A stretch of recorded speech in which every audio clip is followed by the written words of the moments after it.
네, 추석을 앞두고 벌써부터 명절 차례상 차리기가 걱정입니다. 물가가 또 한 번 들썩일 수 있다는 우려가 나오고 있는데요.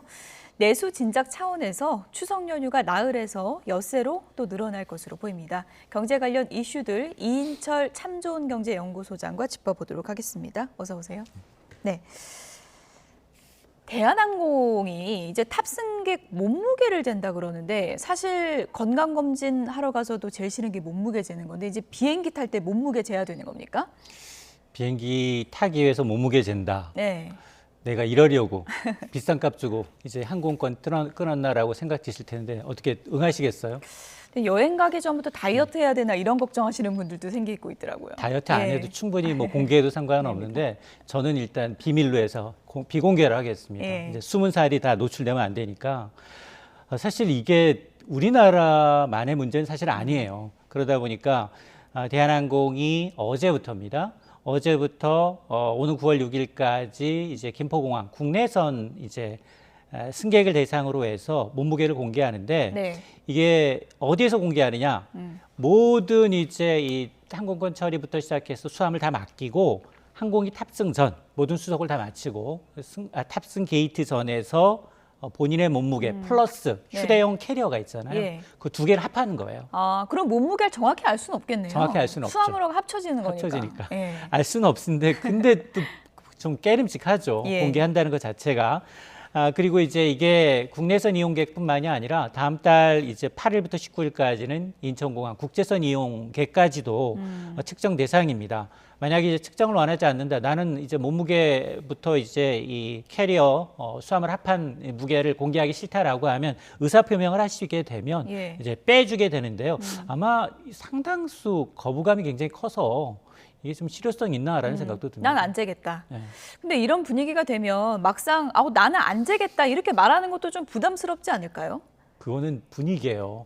거기서 다 안 재겠다라고 하는데 구태여. 나는 재겠습니다라고 하면 이제 굉장히 좀 저 사람은 뭐야? 얼마나 이제 자신이 있길래 이렇게 쳐다보지 않을까요? 근데 많은 분들이 궁금한 게 이렇게 몸무게까지 재야 되는 이유가 도대체 어떤 거예요? 일단 대한항공 측의 설명은 이제 주무부서가 국토부예요. 정부에서 시켰다라는 겁니다. 정부가 시켰다면 이유가 있겠죠. 정부는 이제 승객 표준 증량 측정에 따른 고시에 따른 것이다. 왜냐하면 정확한 운행하는 항공기의 중량을 예측해야 항공기라는 게 이제 운행하다 보면 균형 유지가 중요하잖아요. 그러니까 그런 쏠림 현상, 안전 운행을 위해서 하고 있다라는 건데요. 그렇게 되면 사실 이제 불필요한 연료비가 좀 절감이 돼요. 통상 이제 비행기의 경우에는 필요한 항공유의 플러스 한 1% 정도. 항공유를 더 얹혀서 가요. 무슨 유사시 사태가 발생할 수 있기 때문에. 그런데 이렇게 되면 이제 만약 하나 이제 승객의 정확한 사실 캐리어는 밖에서 다 붙이잖아요. 짐을 붙이는 곳에서 캐리어는 다 맡겨놨는데 정작 모르는 거 비행기 몸무게 알고 있죠. 근데 이제 체중하고 개인의 체중하고 휴대용 캐리어 몸무게를 알게 되면 전 항공기 플러스 항공기 내 전 승객의 몸무게뿐만 아니라 탑승 인원의 이제 전체 중량을 측정할 수 있기 때문에. 아마 이런 걸 알게 되면 연료를 1% 더 넣는데 어느 수준에 넣을 것이냐 이걸 이제 파악이 가능하다는 겁니다. 실제로 이렇게 이제 이 국토부의 추산으로는 연간 한 1조 3천억 원 정도. 1조 3천억 원이요. 이렇게 이제 연료비 연간 절약 규모를 1조 3천억 원 정도로 추산을 하고 있어서 정부는 아마 이제 이 대한항공뿐 아니라 아시아나항공 그리고 이전에는 이제 저가항공사까지 해서 이 데이터를 좀 모으기 위한 어떤 취지인 것 같습니다. 규모는 상당히 크네요. 절감 비용 규모는. 그렇습니다. 1조 3천억이라면 상당히 크죠. 그리고 최근 들어서 이제 이 코로나 때문에 엔데믹 이후 첫 사실은 이제 해외 나가는 것이기 때문에 그러다 보니까 워낙에 항공 수요가 몰리기도 하고 그러다 보니까 안전을 비롯해서 이제 측정할 수 있는 이제 연료를 좀 통제할 수 있는 방안이 뭐냐. 특히나 최근 들어서 국제유가 많이 오르고 있거든요. 그러다 보니까 이런 측면이 좀 있어 보입니다. 몸무게자라고 했을 때 좀 불쾌했었는데 연료 절감에 동참하는 취지에서는 몸무게를 좀 재는 걸 협조하는 게 맞는 건가요? 어떻게 보세요? 앵커니까 하셔도 돼요. 공개하셔도 충분히 모든 사람들이 다 이해할 만큼 날씬하세요. 아니 그런 차원이 아니라 많은 분들이 좀 꺼림직하지만 그래도 그걸 귀찮지만 협조해주면 연료는 확실히 좀 줄일 수 있다. 맞습니다. 이런 차원에서는 좀 이해를 해주는 것도 좀 필요할 것 같아요. 사실 이게 미국에서 이런 일이 발생을 했어요. 미국 승객이 비행기 탑승 전에 몸무게와 캐리어의 몸무게를 재시겠습니까라고 물어보면 그 자체가 소송감이에요, 사실은. 개인이 굉장히 프라이빗한 민감한 개인 사적인 이제 정보를 요구한다는 것 자체가 굉장히 무례하지만 그러나 이제 국토부 차원에서는 전반적으로 안전 그리고 연료비 절감이라는 두 가지 목적을 이제 내세우고 있기 때문에 뭐 흔쾌히 뭐 하시지는 않는다 하더라도 그래도 이제 저는 하지 않을 겁니다. 거부할 수 있다는 거, 그리고 이거 측정해도 익명으로 기록한다는 건 좀 알고 계시면 좋을 것 같고요. 항공 수요가 요즘 안 그래도 많은데 또 추석 때 많이 몰리지 않겠습니까? 연휴가 좀 늘어난다 그러던데 6일이 되는 겁니까, 지금? 맞습니다. 앞서 이제 이 윤석열 대통령의 이제 국무회의 모두 발언 들으셨잖아요. 아마 이제 국무회의에서 결정을 해요. 오늘 결정될 수도 있겠네요. 있습니다, 맞습니다. 이제 임시 이제 공휴일하고 대체 공휴일은 약간 달라요, 성격이. 대체 공휴일은 아니 3.1절 공휴일인데 하필이면 주말에 꼈어. 그럴 경우에는 다음 날 이제 평일날 하루 더 쉴 수 있는 게 이제 대체 휴일이었다면 임시 공휴일은 이제 정부가 의미대로 지정할 수 있어요. 그런데 이제 지금 너무 경기 안 좋죠. 올해 뭐 1% 성장인데 뭐 코로나 이후 최악의 성적표를 받고 있는 상황이고 이러다 보니 너무 경기 안 좋다 보니까 올해 추석은 특히나 9월 28일 목요일부터 시작이 돼요. 그래서 10월 1일까지 나흘인데 지금 나오고 있습니다. 맞습니다. 나흘인데 10월 3일 개천절이 화요일이에요. 그러면 월요일만 임시공휴일로 휴가를 주게 되면 총 6일간의 황금 연휴가 생기는 겁니다. 근데 여기에다가 직장인들의 경우에는 사실은 지금 굉장히 이 남아있는 연차를 소진하도록 지금 회사에서 강권하고 있거든요. 왜냐하면 이게 다 비용이에요. 이게 해가 넘어가게 되면 연차비가 나가기 때문에 아마 직장인들의 경우에는 이제 3일 정도 이제 휴가를 더 내서 10월 4일부터 6일까지 휴가 내게 되면 10월 9일 한글날까지 무려 장장 12일 동안 휴가를 받게 되는데 달력 보면서 행복한 직장인들 많은 것 같습니다. 지금 달력 보시면 일단은 임시 공휴일 결정되면은 6일 쉬는 거고요. 기본이고요. 4, 5, 6. 제 주변에 이거 휴가 내신 분들 많을 텐데 많아요. 4, 5, 6까지 붙이면 한글날까지 12일 쉴 수 있는 있어요. 거예요. 맞습니다.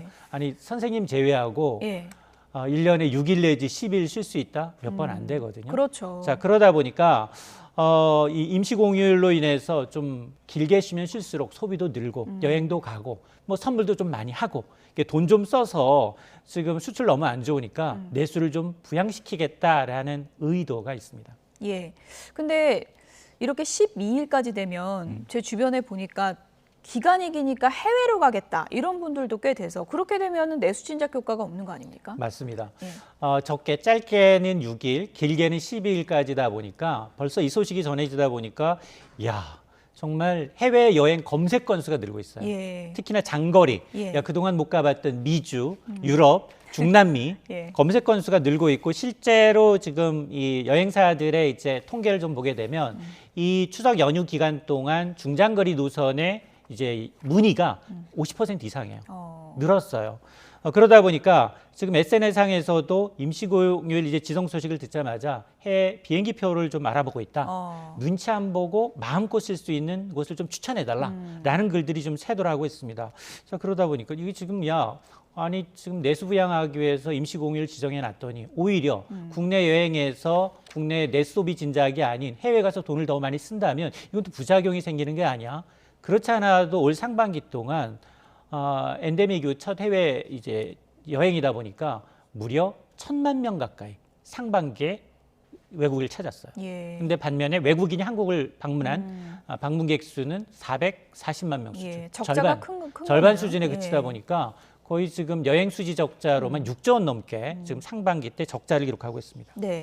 가장 최근에 있었던 임시공휴일 찾아보니까 3년 전이던데요. 맞습니다. 실제로 경제적으로 따져보면 파급 효과가 있었던 건가요? 맞습니다. 지금 뭐 매 정권마다 이제 하루 이틀씩 임시공휴일 해봤기 때문에 누적된 데이터가 있는 것 같아요. 그래서 이제 현대경제연구원이 2020년 8월 17일 임시공휴일 지정에 따른 경제적 영향 보고서를 보니까 사실 임시공휴일이라고 해서 못 하시는 게 아니에요. 지금 김앵커 나오잖아요. 나와야죠. 그러니까 필수 시설이 있어요. 방송국도 그렇지만 뭐 응급실 같은 경우 철도, 항공, 그리고 반도체와 철강의 경우는 24시간 돌아가야 되거든요. 그러다 보니까 임시공휴일에 쉬는 사람, 우리나라 국민의 절반이다. 약 2,500만 명이 쉴 경우입니다. 그럴 경우 경제적 추산 효과가 4조 한 2천억 원 정도였어요. 이걸 어떻게 계산했느냐? 2,500만 명이 1인당 한 8만 원 남짓 썼다. 그래서 직접적인 하루 소비 지출이 2조 1천억 원 정도. 근데 그 소비 지출하게 되면 관련된 인건비부터 시작을 해서 재료비, 유통비 간접적으로 파급, 유발 효과가 있거든요. 이게 나머지다라는 건데요. 올해도 한국경제연구원은 아마 올해도 이제 4조 원대 이제 생산 유발 효과를 기대하고 있는데 역산해 보게 되면 뭐 우리 국민만 2,500만 명이 쉰다면 하루 쉰다는데 한 1인당 한 16만 원 정도 쓰는 꼴이기 때문에 뭐 그다지 나쁘지 않은 이제 이 소비 효과거든요. 그래서 근데 앞서서 말씀드렸던 것처럼 이제 만일 해외여행 가서 쓸지 국내 여행에 가서 이제 뭐 지역 경제뿐 아니라 내수 경제 좀 훈훈하게 할지 여부는 개인의 판단에 달려 있는 겁니다. 일단 연휴는 길어질 것 같은데 내수 살리는 데는 얼마나 도움이 될지도 나중에 좀 따져봐야 될 문제인 것 같고요. 추석 지나면 이제 가을 되고 이사철 또 다가오잖아요. 오늘 나오셨으니까 부동산 얘기도 잠깐 해봐야 될 것 같은데 요즘 좀 집값이 살아나고 있는 건가요? 어떻게 봐야 되나요? 그러니까 집값이 바닥을 친 게 아니냐라는 이제 지표들이 조금씩 나타나고 있어요. 왜냐하면 전국적으로 보면 우리가 한국부동산원의 통계를 보거든요. 통계를 보게 되면 전국의 아파트 가격은 5주 연속, 그러니까 한 달 가까이 넘게 올랐고요. 서울은 14주 연속 올랐습니다. 지방도 지금 68주 만에 상승세로 돌아섰다라는 겁니다. 이러다 보니까 일부 지역에서는 청약 경쟁률이 뛰니까 집값 바닥놀이 좀 불거지고 있는데 근데 지금 팩트는 뭐냐? 일단 급매물이 소진된 이후에 이제 굉장히 이제 2030 세대들이 선호하는 신축 위주로 거래가 되고 있기 때문에 전반적으로 이제 부동산 시장이 좋아진다라는 판단은 좀 일러 보입니다. 자, 그럼에도 불구하고 이게 계속 상승한다, 그리고 청약 경쟁률이 뛰고 있다라고 하면 주무부서인 국토교통부는 긴장할 수밖에 없거든요. 자, 그러다 보니까 여러 가지 얘기가 나오는 것 같습니다. 긴장하는 거 맞는 것 같습니다. 원희룡 장관이 집값 이제 바닥 쳤다 이런 전망에 대해서 상당한 우려를 나타냈는데요. 얘기 좀 듣고 오겠습니다. 주택 그 수요 공급에 대해서 지금이 좀 중요한 시기다라는 판단을 저희들이 하고 있고요. 이 추세로 가게 되면은 연말에 인허가 물량이 조금 미달할 가능성이 있어서 앞으로의 공급의 급격한 축소로 인해서 가격 급상승의 여지가 있다라고 국민들이 속단해서 또 거기에 따라 가지고 시장 상황에 이게 바로 영향이 주지 않도록 저희들이 미세 조정을 역점을 두고 좀 하려고 합니다.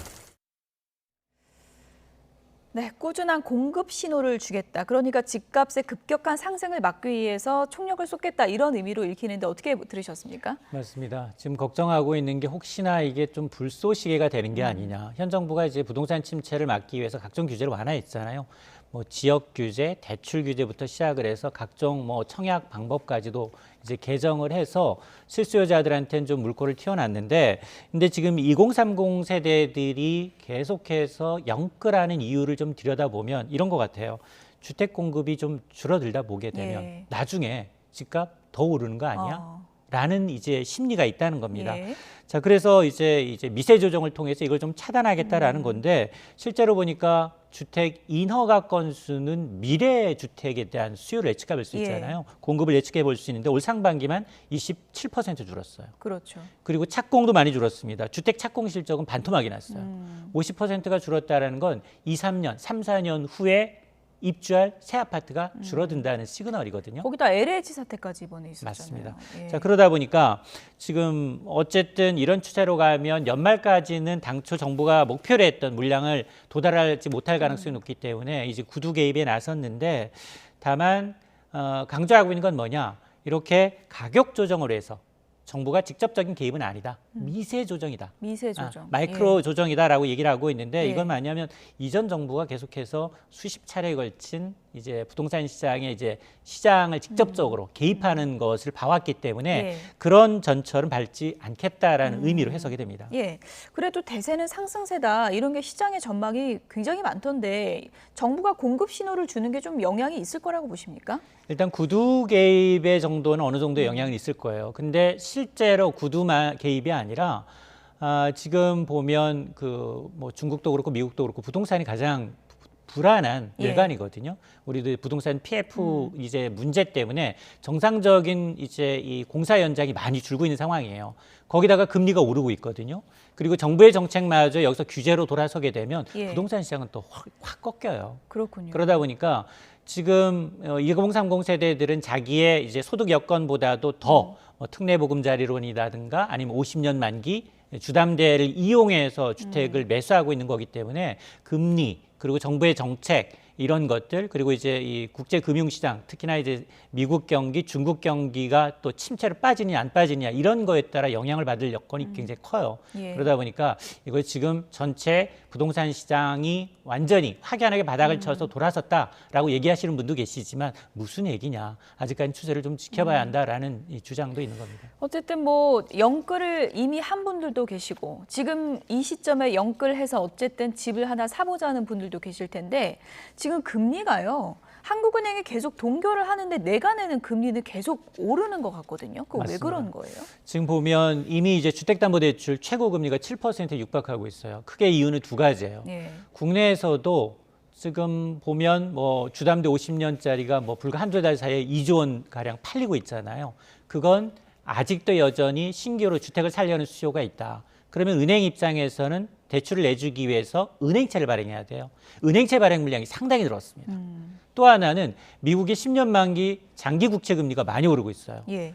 이 미국의 10년물 장기 국채 금리는 전 세계 금리의 어떤 바로미터 역할을 하고 그 국채는 한국의 국채도 영향을 미쳐요. 예. 그러니까 금리가 오르고 있다는 겁니다. 그러다 보니 지금 시장에서 주택담보대출의 이제 상단이 이제 7%에 육박하고 있는 상황인데 아마 이창용 총재가 이번에 5연속 금리를 동결하면서 이 얘기했어요. 2030 세대들한테 비투하지 말아라. 왜냐하면 과거와 같이 1%, 2%의 저금리가 올 거라고 그럴 가능성 크지 않다. 크지 않다. 그러니까 예. 그런 걸 감안해서 본인이 감당할 수 있는지 그런 여력이 되는지 여부를 따져봐라라고 얘기하고 있는데요. 지금 가계부채 문제가 좀 심각하거든요. 그렇죠. 그러니까 우리 뭐 중국은 부동산발 이제 위기였다면 우리는 가계부채가 굉장히 위험하고 여기다 이제 부동산 PF도 조금은 리스크 요인이기 때문에 아마 앞으로 미국의 국채 금리가 어떻게 움직이는지 대출 금리가 상당 기간 좀 더 갈 가능성이 높기 때문에 이런 걸 좀 체크를 하셔야겠습니다. 예. 안 그래도 물가 부담이 높은 요즘인데 금리 부담까지 오르면 이게 참 내수 살리기가 어려워지지 않을까 이런 우려도 커지는 것 같습니다. 이인철 참 좋은 경제연구소장이었습니다. 고맙습니다.